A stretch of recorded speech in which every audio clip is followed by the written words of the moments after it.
गोवा विधानसभेच्या पावसाळी अधिवेशनाचा आजचा पहिला दिवस गाजला तो विरोधकांनी केलेल्या प्रचंड गदारोळामुळे.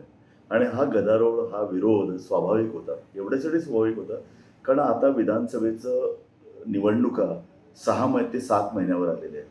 या काळामध्ये सरकार अनेक चुका करते. सरकारने गेल्या 1.5 वर्षामध्ये कोविड काळापासून तो आता जे काही महापूर जो आलेला आहे, या संपूर्ण काळामध्ये सरकार नावाची चीज दिसलेली नाहीये. त्यामुळे विरोधक एकसंघ होतील, विरोधक ऐक्य दाखवतील, विरोधक एकत्र येऊन सरकारला विरोध करतील, धारेवर धरतील, हे स्वाभाविक होतं.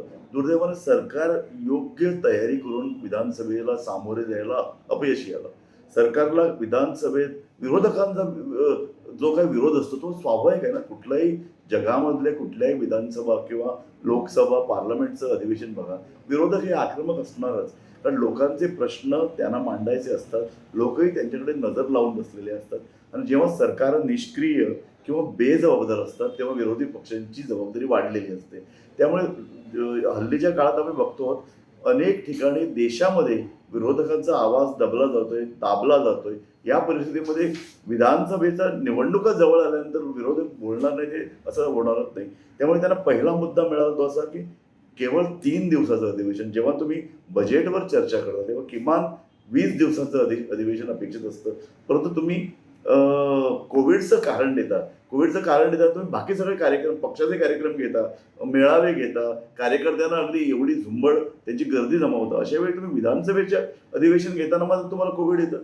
हे हे हे चुकीचं होतं. त्यानंतर जे महत्त्वाचे प्रश्न जे गाजतायत मागच्या काही काळ, त्याच्यामध्ये म्हादई आहे. म्हादईचं पाणी ही गोव्याची जीवनदायिनी आहे. असं असतानाही म्हादईचं पाणी वळवण्यासाठी कर्नाटकानं जो काही डाव मांडलेला आहे त्याला काही प्रमाणामध्ये आपल्या राज्यातील काही नेत्यांचीच फूस नाही ना. तर त्यांचं जे लेथार्जी, त्यांचे जे काही आळशीपणा आहे त्यामुळे असा प्रकार घडलेला अशी तऱ्हेची चर्चा होते. आणि कर्नाटकानं तर पाणी लवादाचा निष्कर्ष किंवा निर्णय येण्यापूर्वीपासूनच पाणी वळवण्याचं जे उपाय योजले होते. सर्वोच्च न्यायालयात त्यांनी फिकीर केली नाही.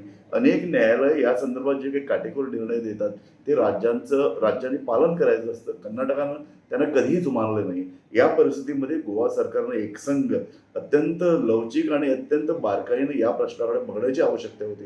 दुर्दैवानं झालं असं की कर्नाटकानं पाणी वळवण्यास सुरुवात केली आणि राज्य सरकार अत्यंत लेथार्जिक राहिलं. इव्हन सर्वोच्च न्यायालयामध्ये पाणी लवादाचा प्रश्न अधिसूचित करण्याबाबत गोव्याच्या वकिलाला योग्य भूमिका घेता आली नाही.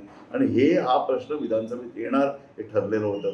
त्यानंतर महापुरामध्ये, कोविड ते महापूर या काळामध्ये सरकारने जे काही चुका केल्या होत्या त्याला योग्य उत्तर सरकारला द्यायला हवं होतं. मागच्या विधानसभा अधिवेशनामध्ये कोमुनिदाद जो भ्रष्टाचार आहे तो तर अनेक वर्ष असा प्रश्न विधानसभेत येतो. परंतु मागच्या विधानसभेमध्ये पुढं ढकललेला प्रश्न यावेळी तुम्ही चर्चेला घेत नाही, तो पुन्हा पुढे ढकलला जातो.